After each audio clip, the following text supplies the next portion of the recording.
Les femmes avec leur histoire de téléphone. Famille, on écoute attentivement cette vidéo, on la partage, on identifie, mais aussi pour donner vos avis en commentaire. N'hésitez pas à regarder cette vidéo jusqu'à la fin parce que je vais donner mon avis, un message très important. Donc partagez massivement cette vidéo, poussez aussi les bleus pour que beaucoup de personnes puissent voir cette vidéo et puis on va tirer au clair cette histoire des femmes et téléphone. On écoute, famille. Oh, je vous écoute, mesdames. Bon, moi, je ne suis pas d'accord dans le sens où un portable, c'est privé parce qu'il n'y a pas que ton homme dans ta vie. Il y a ta famille, il y a tes frères, il y a tes soeurs, il y a tes amis. Si ma copine me raconte un truc qu'elle m'envoie par WhatsApp, un problème qu'elle a avec son gars ou bien avec sa santé, et que je n'ai pas envie que mon mari le découvre, il n'a pas accès à mon portable. Il y a des groupes de famille où certaines choses se disent. Il faut garder, en fait, il faut toujours avoir un petit retenu pour toi. Tu ne dois pas tout livrer à ton gars ou bien à ton mari, parce qu'il y a des choses qui ne le concernent pas. Tout donner à ton partenaire, c'est demain un moindre problème. C'est comme si tu lui as donné un bâton pour te frapper.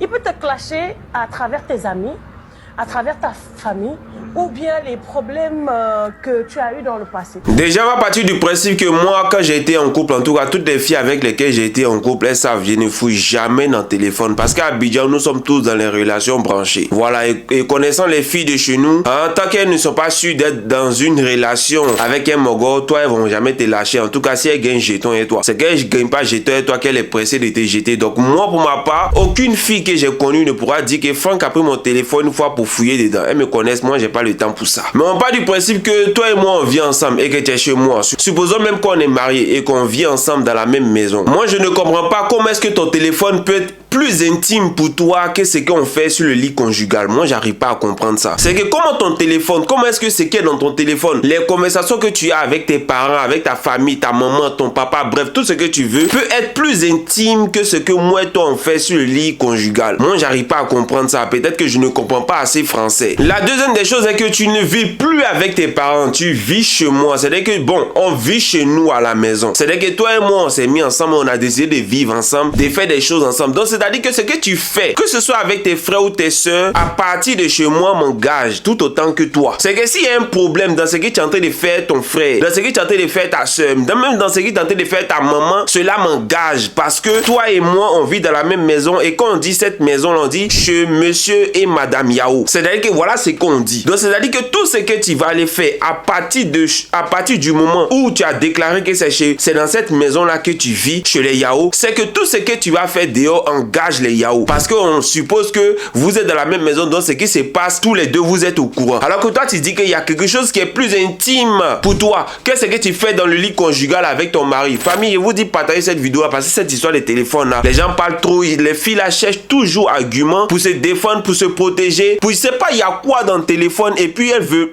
C'est-à-dire qu'un homme normalement n'a pas le temps même de fouiller dans le téléphone de sa femme. Il est occupé, il y a trop de choses. Mais elles en font de cela un sujet. C'est-à-dire qu'il faut même pas l'homme va penser un jour prendre son téléphone, le téléphone même de sa femme pour appeler. Faut pas en penser à ça. Pourquoi? Qu'est-ce que vous cachez dans le téléphone? Maintenant, au cas où tu insistes, tu dis non, il y a des choses que tu dois faire avec tes parents et que moi je dois pas être au courant. Il n'y a pas de problème.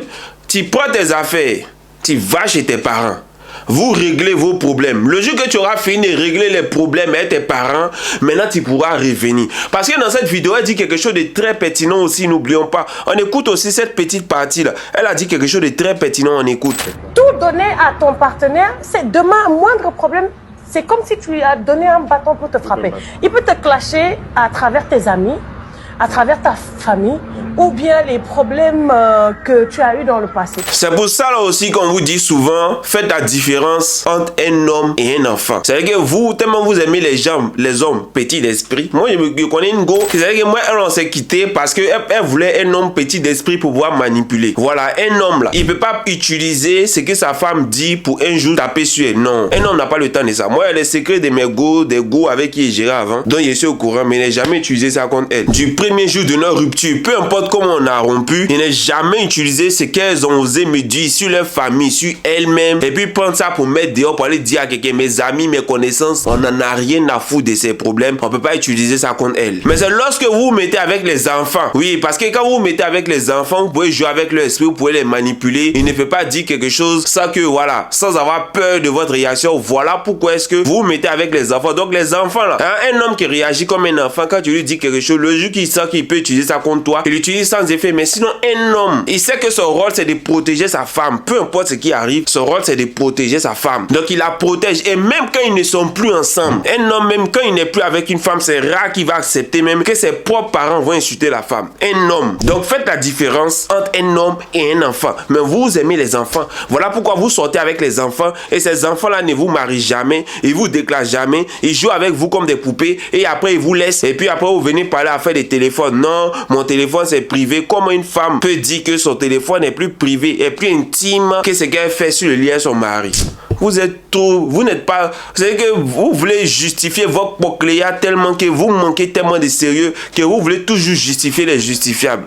Bonne soirée.